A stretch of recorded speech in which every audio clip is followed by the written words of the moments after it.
یہ جو سویڈن میں واقعہ ہوا اور اس سے قبل ٹیری جونز نے جو ہالینڈ میں کیا، اور اس طرح کے ملتے جلتے واقعات جو ہوتے رہتے ہیں، یہ اس لیے ہیں کہ یہ لوگ اس کتاب سے ہار گئے ہیں۔ اگر قرآن کا مقابلہ کرنے کی ہمت ہوتی تو یہ کوئی تھوڑا کرنے والا کام تھا۔ آزادی اظہار کی بات کرنے والے، بات بات پہ ڈائیلاگ مکالمے کی بات کرنے والے اس سطحیت پہ کیوں اتر آئے؟ اس لیے کہ قرآن کا مقابلہ ان سے ممکن ہی نہیں ہے، اور قرآن نے چیلنج کر رکھا ہے، اور یہ چیلنج آج کا نہیں ہے، یہ صدیوں سے چیلنج ہے۔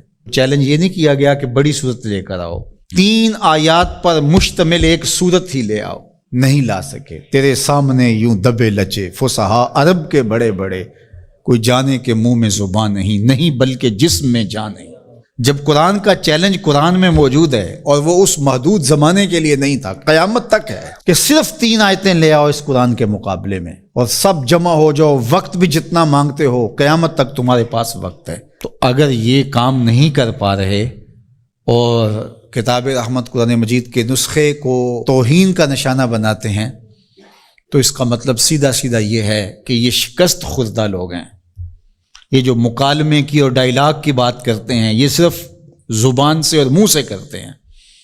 آزادی اظہار کی بات کرتے ہیں تو 1450 سال قبل کی کتاب کو برداشت نہیں کر رہے، تو آزادی اظہار کس کا نام ہے پھر تمہارا؟ تو یہ شکست خوردہ لوگ ہیں، قرآن سے شکست کھا گئے، اور انہوں نے ان اپنی حرکتوں سے بتایا ہے کہ ہم قرآن کا مقابلہ نہیں کر سکتے۔ جب دلیلیں ختم ہو تو گالیاں دی جاتی ہیں، جب بات کرنا نہ آئے تو گریبان کو کوئی پکڑتا ہے۔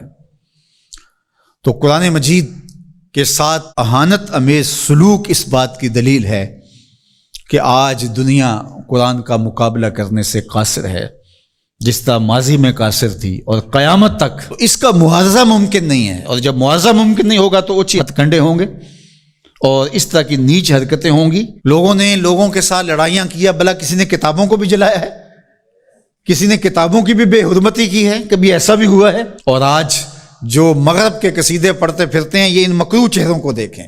تو آئیے میں اور آپ اس کتاب سے جڑ کر کے اپنی زندگی کو ان بلندیوں پر لے جائیں کہ پھر ہماری گرد راہ کو بھی کوئی چھو نہ سکے۔ لیکن افسوس یہ کہ یہ چیزیں ہمیں بیدار کرنے کی بجائے، یہ چیزیں ہمیں کھڑا کرنے کی بجائے، کتاب کے ساتھ جوڑنے کی بجائے، الٹا جو ہے وہ ہمارا غیظ و غضب اپنے اوپر ہی برستا ہے، اور پھر ہم جو ہے وہ دوبارہ وہیں بیٹھ جاتے ہیں جہاں ہم تھے، اور 1 انچ بھی آگے بڑھنے کے ہم کوشش نہیں کرتے۔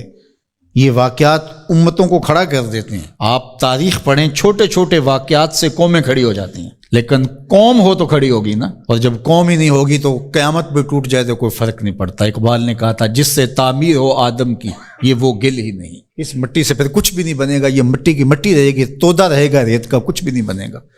قیامتیں گزر جائیں تو کچھ نہیں ہوتا۔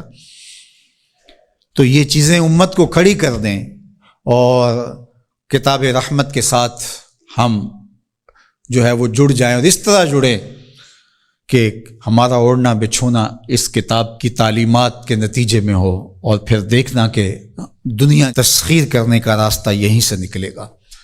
اللہ جل شانہ ہمیں ہمت عطا فرمائے۔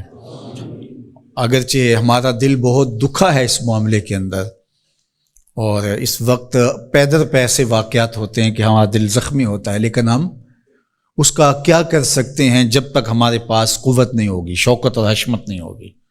مغلوب قومیں سوائے پیچ و تاب کے اور کیا کر سکتی ہیں؟ غالب قومیں جو ہیں وہ فیصلے کرتی ہیں، اور فیصلے ہی نتیجہ خیز ہوتے ہیں۔ تو جب تک ہم قوم نہیں بنیں گے، امت نہیں بنیں گے، اس وقت جو ہے وہ ہم اسی صورتحال میں رہیں گے، اور ہمارا وجود جس طرح زخمی ہے، تشتت کی وجہ سے جسم زخمی ہے امت کا، کہ ہم 72-73 گروہوں میں بٹے ہوئے ہیں، اور دشمن اس پہ بہت خوش ہے، اس لیے کہ اس سے اس کو فائدہ پہنچ رہا ہے، اور ہم آپس میں الجھ کر کے اپنی طاقت کو ایک دوسرے کے اوپر ضائع کر رہے ہیں۔ دوسری جانب ہم جغرافیائی تقسیمات پر یقین اس قدر پختہ رکھ لیا ہے، جو ایک مغرب کی سازش تھی۔ جب سلطنت عثمانیہ ٹوٹی تھی، عرب ممالک کو ٹکڑیوں میں بانٹ دیا گیا، اور باقی ممالک کو، جو ایک وحدت تھی امت کی، اس کو تقسیم کر دیا گیا، اور یورپ یونین 27 ممالک کے اوپر خلافت سے تصور دے کے دوبارہ جڑ جاتے ہیں۔ وہ بکھرے ہوئے جڑ کر کے اپنا مشترکہ دفاع، مشترکہ کرنسی اور یہ ساری چیزیں بنا کے تو وہ باقاعدہ 27 ملک جڑ جاتے ہیں، 50 ریاستیں امریکہ کی ہیں جو جڑی ہوئی ہے اور ایک وحدت ہے. تو امت مسلمہ کو ٹکڑے ٹکڑے کر دیا. اور آج دیکھیے کہ ان ملکوں کی باہم لڑائی سے شام کا کیا حال ہو رہا ہے اور یمن کا کیا حال ہو رہا ہے. بلکتے ہوئے یتیموں کے آنسو پوچھنے والا کوئی نہیں ہے، سب کو اپنے مفادات سے غرض ہے. اور یہ امت اس وقت جس طرح زخم خوردہ ہے اور جس اذیت میں مبتلا ہے، کیا کہا جائے اور کیا بولا جائے. ہمارا دیش تو اسلام تھا، چاہے کسی بھی خطے میں رہنے والے ہوں، کسی بھی گوشے کے بسنے والے ہوں، لیکن ہماری شناخت علاقے بن گئے، جغرافیہ بن گیا، جبکہ ہماری شناخت علاقے اور جغرافیہ نہیں تھا، ہماری شناخت دین تھا. ہم سب سے پہلے مسلمان تھے.